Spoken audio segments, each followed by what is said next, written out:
علامہ اقبال کی نظم شکوہ جواب شکوہ میں نے پڑھی، بانگ درا مجھے میرے بڑے بھائی صاحب نے بھیج دی تھی۔ ایک شعر تو وہ ہے بانگ درا کا جو میرے تحت الشعور میں کہیں چپک گیا تھا اور میری پوری زندگی کو اس نے ایک رخ پر ڈالا ہے۔ وہ زمانے میں معزز تھے مسلمان ہو کر اور تم خار ہوئے تاریک قرآن ہو کر۔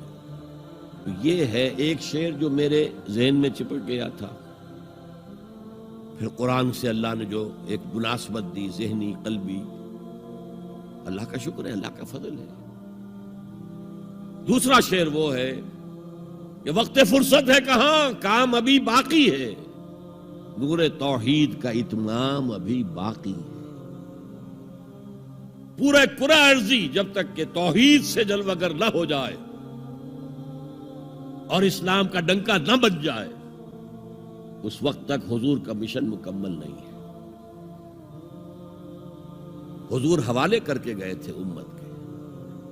خطبہ حجۃ الوداع میں آپ نے سوال کیا الا هل بلغت، اور 1.25 لاکھ کے مجمع نے جواب دیا انا نشهد انك قد بلغت الرسالة واديت الامانة ونصحت الامة وكشفت الغمة۔ ہاں حضور ہم گواہ ہیں، آپ نے حق رسالت ادا کر دیا، حق امانت ادا کر دیا، مسلمانوں کی خیر خواہی کا حق ادا کر دیا، امت کی خیر خواہی کا، اور گمراہی کے پردے چاک کر دیے۔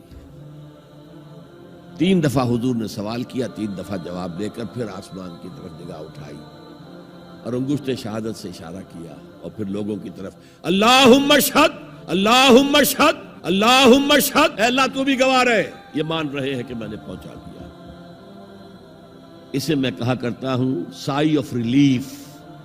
کندھوں پر ایک بہت بڑا بھاری بوجھ آ گیا تھا، بہت بڑی امانت تھی قرآن، اس کے پہنچانے پر کیا کیا تکلیفیں اٹھائی ہیں۔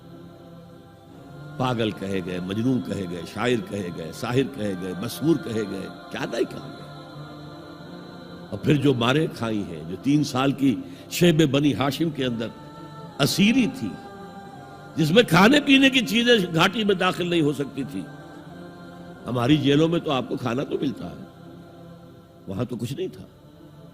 پھر طائف کا پتھراؤ یاد کیجئے، پھر مکے سے نکلنا اور 3 دن رات ایک غار میں چھپے رہنا، پھر مدینے کے اندر آپ کو معلوم ہے غزوہ بدر آ رہی ہے، اس میں 70 اگر کافر مارے گئے تو غزوہ احد میں 70 صحابہ شہید ہوئے، جن میں حضرت حمزہ بھی ہیں۔ 3 رشتے ہیں حضرت حمزہ سے حضور کے، چچا بھتیجا، سب کو بس یہی معلوم ہے، چچا بھتیجا، خالہ زاد بھائی، دودھ شریک بھائی، اور عربوں میں دودھ شریک بھائی حقیقی بھائی کے طور پر ہوتا تھا۔ اور ان کی لاش سامنے آئی ہے کہ ناک کاٹ لی گئی ہے، کان کاٹ لیے گئے ہیں، اور پیٹ چاک کر کے کلیجہ چبایا گیا ہے۔